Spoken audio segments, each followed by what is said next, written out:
Bismillah, Assalamualaikum warahmatullahi wabarakatuh. Alhamdulillah, Waalaikumsalam. Ustaz, semoga senantiasa sehat walafiat, terus bersama Ustaz.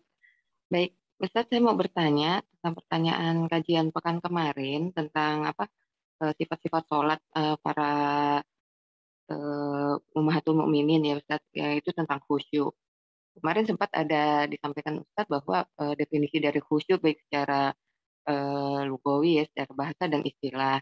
Nah, yang saya mau tanyakan adalah bagaimana dengan syarat sah sholat, yaitu salah satunya tumakninah, Ustaz. Artinya, ketika ketika tidak khusyuk itu tidak membatalkan sholat gitu ya, tetapi kan, sesuai juga dengan hadis Rasulullah ketika tidak tumakninah itu Rasulullah nyuruh gitu ya, seseorang itu untuk mengulang-ulang sholatnya sampai 3 kali. Maksudnya pertanyaannya apakah khusyuk dalam hal ini juga, eee, sama gitu ya dengan definisi tumakninah atau berbeda atau gimana nih, Ustaz? Mungkin itu yang mau saya tanyakan, Ustaz. Jazakumullah khairan. Baik, ya. Tinjauan fikih ya. Dalam hal ini semua ulama hanya melihatnya dari tinjauan fikih. Ya. Jadi tumakninah itu adalah eh, jeda yang harus diberikan. Ya. Baik khusyuk maupun enggak. Pokoknya kalau ada jeda, mau khusyuk mau enggak, berarti tumakninah. Ya. Jeda antara berdiri dan ruku. Ya.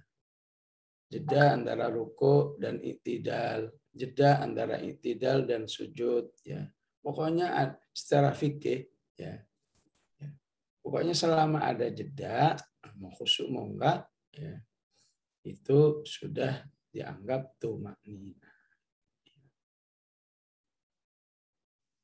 Kemudian hanya Imam Ghazali yang mengatakan khusyuk itu menjadi syarat sahnya sholat. Ya.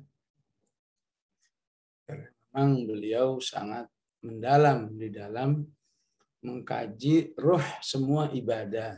Ya. Sehingga menurut beliau nggak mungkin sholat tanpa khusyuk. Ya.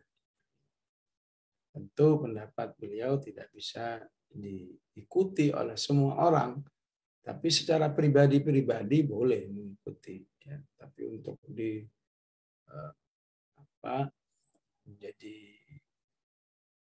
hukum publik istilahnya, ya, ya, itu tidak mungkin. Ya.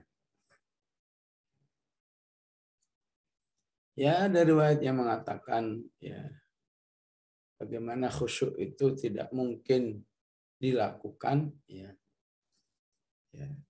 Riwayat yang mengatakan bahwa Rasulullah ya akan memberikan hadiah bagi siapa yang bisa khusyuk 100%. Ya. Maka Ali lah yang menyatakan ya. Alhamdulillah tadi saya salatnya khusyuk, ya tapi nggak 100% kan. Ya. Ya tentu Rasulullah tahu. Ya. Buktinya apa? Buktinya kamu masih masih mikirin gitu. Nanti hadiahnya apa ya? Gitu. Jadi memang di satu sisi kita memang diperintahkan sebisa mungkin, sebanyak mungkin, selalu mungkin khusyuk. Tapi di sisi lain nanti kekurangan-kekurangannya Allah tutupi, Allah maklumi. Ya. Begitu kalau pemahaman fikih dan akidahnya. Ya. Maka tidak bisa pemahaman Al-Imam Ghazali itu dimasukkan, dipaksakan menjadi sebuah hukum fikih. Siapa yang nggak khusyuk, nggak sah sholatnya. Ya. Tapi hendaklah menjadi satu himbauan yang sangat serius. Ya. Himbauan yang membuat seseorang khawatir terhadap sholatnya jika tidak khusyuk, terlebih himbauan Al-Quran dari ayat Al-Mu'minun, ya qad aflahal mu'minun alladzina hum fi salatihim khashi'un. Jadi saya kira mengikuti pendapat jumhurul ulama di dalam memahami khusyuk itu lebih proporsional ya pada wasatiyah, pertengahan ya. Enggak, enggak sampai membuat orang fatal kalau enggak khusyuk ya. tapi juga jangan sampai menyerah aja gitu ya. Dari awal sudah yang penting sholat dah, yang penting gugur kewajiban. Enggak.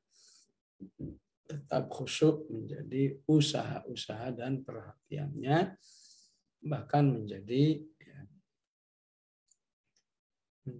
harapan pertolongannya dari Allah Subhanahu wa taala. Sebagaimana Rasulullah sering berdoa, wa a'udzubika min qalbin la yakhsha. Ya Allah, aku berlindung dari hati yang susah khusyuk. Ya.